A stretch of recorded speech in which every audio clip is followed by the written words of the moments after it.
न करेगा, आएगा लगाने रंग जो सच में मरेगा।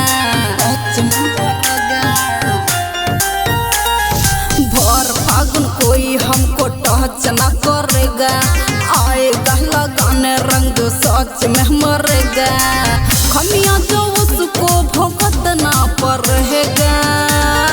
ए मैडम होली में रंग सपेरा डालेगा, केहू के नहीं रंगदारी चलेगा।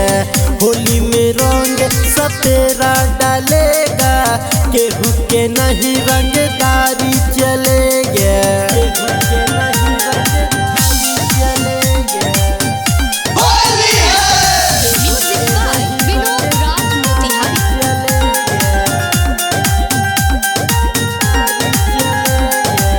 आजकल के होली में हाथ डाल देते हैं चोली में, मिलते मौका युवा उठा के ले जाते हैं कोली में।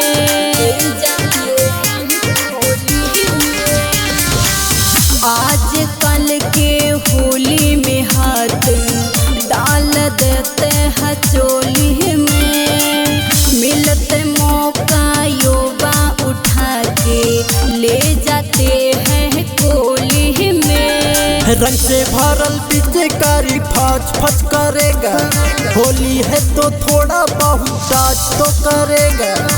होली है तो क्या माना मानी करेगा। हाँ करेगा मैडम।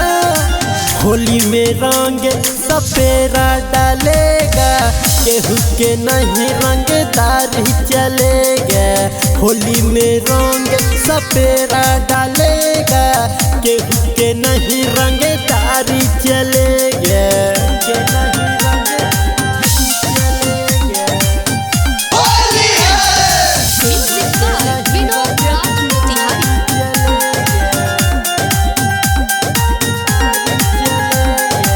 जब से चढ़ा है फागुन महीना, लोग सब बौराता है। लाल गुलाब लेके उरंगवा जगह को जगह लगाता है।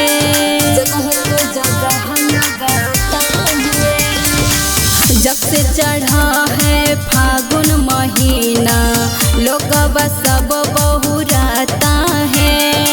लाल गुलाब लेके उरंगवा जगह को जगह लगाता है।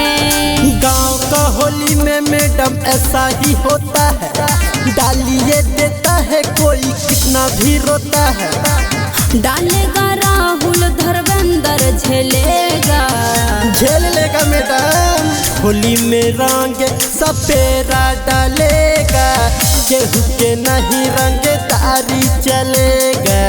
होली में रंग सपेरा डालेगा, पुआ नियन गाल दोनों मलेगा।